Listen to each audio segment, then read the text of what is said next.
Hey, what's up, Church Playbook family? Pastor Todd here. Hope you guys are having a good day and good week so far. Hey, this is the second part of a series I'm doing right now called Replanting Your Church Post-Pandemic. Now, what I'm doing, and again, this is based on last year was crazy. George Barna, the sort of premier church statistician in the country, if not the world, says that the United States of America is on track to lose 60,000 churches due to COVID-19 sometime in 2021. And so, obviously we want to stop that. And so replanting your church post-pandemic is for all of us that are finding our churches maybe stuck, maybe plateaued, maybe declining. And I'm using my church as a guinea pig to go back through the Church Playbook principles and show you that they are principles. They're not methods. They work all places, all communities, at all times. That's how principles work. So um, uh, the first principle is what we call getting the field ready. And so you've got 5 different kinds of people on your team, and you have to get the playing field ready for each of them. And it looks different for each of those kinds of people. And again, if you have read the Church Playbook, you would know this. If not, go get your free copy of the Church Playbook at thechurchplaybook.com. Pay a couple of bucks for shipping, and then you'll also get free for 30 days. You will be enrolled in the Church Playbook Academy, where you can watch these videos. We go into these principles in depth. So last week we started to get the field ready by asking the question, hey, do you still go to this church?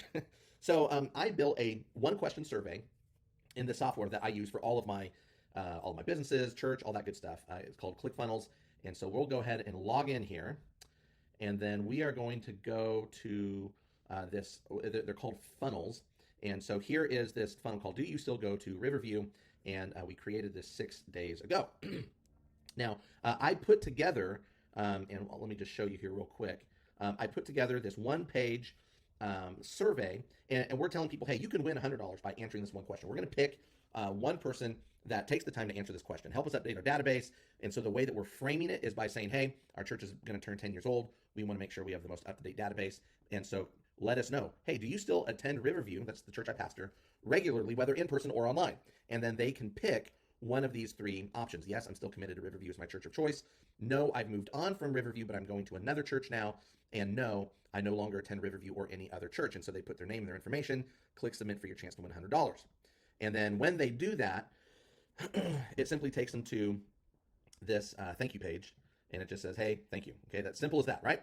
So then what I did is I took that video that you saw right here, and I actually posted it on our Facebook page. Okay, and essentially all of you don't have to recreate the wheel every time you put a message on a different platform. And so basically took the same text, and I said, hey, you can win $100. Click here now.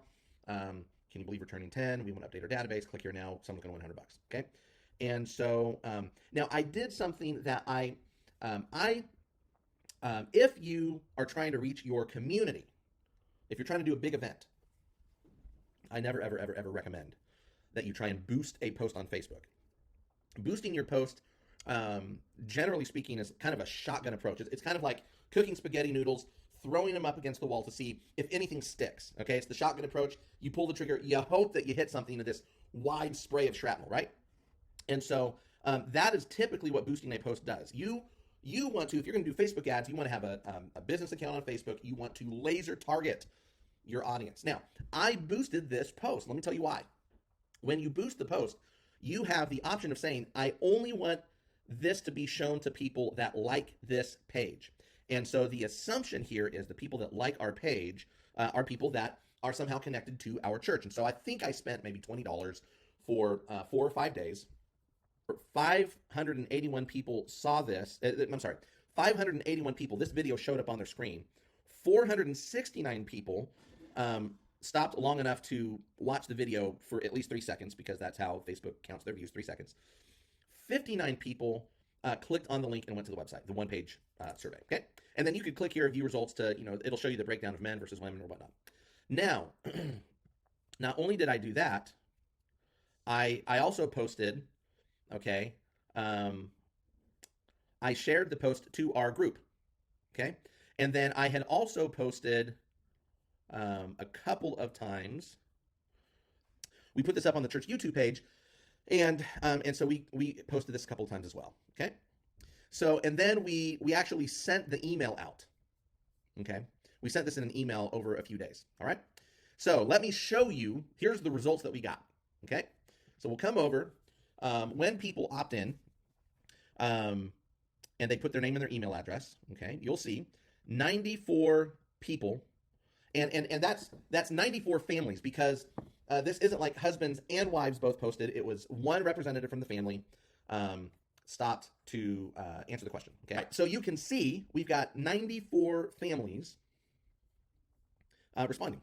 Okay, so what you're going to do with this, and by the way, if you sign up to get you get a 14-day free trial with ClickFunnels, and I'm actually you can build an entire church website out of this. Okay, so I will give you this funnel. Okay, I will give you this funnel, and then you can put in your own video, and you can edit out my church name, put your church name in it, and then when you get your contacts, you simply click download. There we go. So then it exports to an Excel spreadsheet. Click download. Come down here, and we'll open. All right, so this gives us a lot of information, and most of it you don't need, okay? So I just come in here, and I actually select these columns that we don't need. I just delete them. So we need email. We don't need any of that.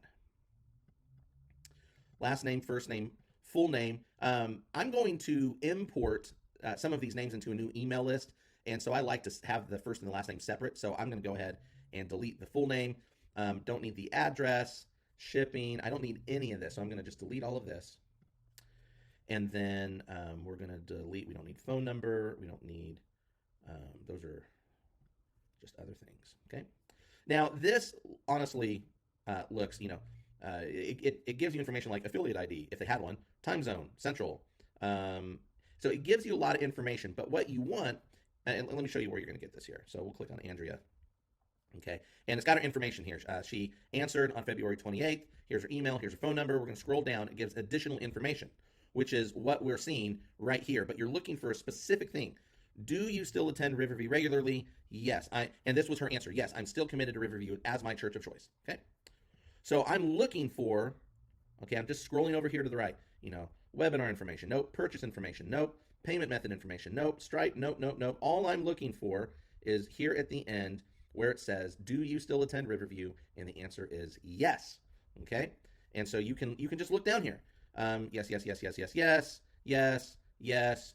And then here we've got, now see, I was pretty sure, do you still, oh, the answer is yes, yes, yes, yes. Okay, so here we go. We've got a couple of these, no, I no longer attend Riverview or any other church. Now, what I'm going to do is I'm going to copy, okay? And then I'm going to come over and create a new sheet, and this is for no, I don't go to any church right now, and then click paste, okay? And I'm going to come back over to the main sheet, and then here, no, I've moved on from Riverview, and I'm attending another church, okay? So I'm going to actually, so I need to come over here, and then I'm going to delete these, okay? And then I'm going to copy, okay? I'm going to create another. No, I now go to another church, okay? And so we come over here, and then I'm going to delete that, and delete. No, I have moved on, okay? And so we're going to copy that. I'm going to go over here, okay? Back to the main sheet, so I'm going to delete this.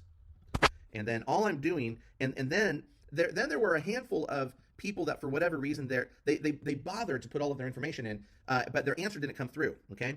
And so I am oops, wrong one. Okay, and then I'm going to do this. I'm going to click cut, okay? And then I'm going to create, of course, here, I bet I can copy them. Okay, and I'm going to put no answer, okay? The funny thing is, like, one of these people is my youth pastor. Okay, so then we're going to come back over here, and we're going to click delete.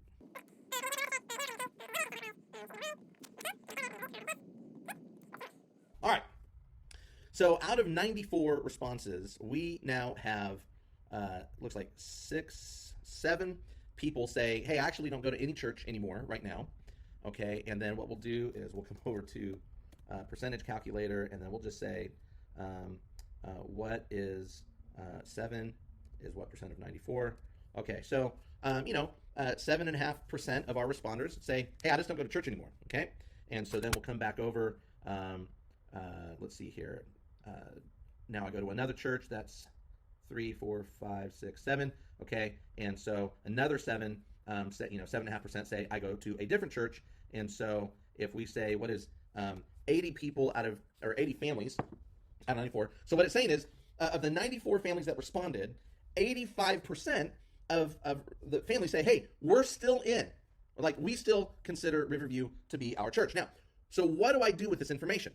Okay, well, I am going to, remember, I've got an email list of like 2,200 people that have opted in to our email list. Now, I'm going to keep those emails, okay, but I'm going to take the 80 people that are here, and I'm going to create a separate email. These are the people that they're letting me know, like, hey, I really want to be involved in the future of our church. 80 families.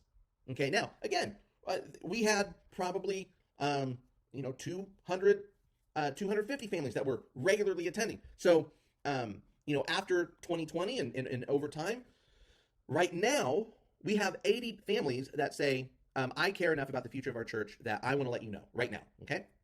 These are the people that I'm going to create a separate email list, and these are the people I'm going to go to for volunteer opportunities. These are the people that I'm going to go to about making sure that they're investing financially in the church. These are the people that are going to get front row information about whenever we do big events like Easter or Christmas or Mother's Day.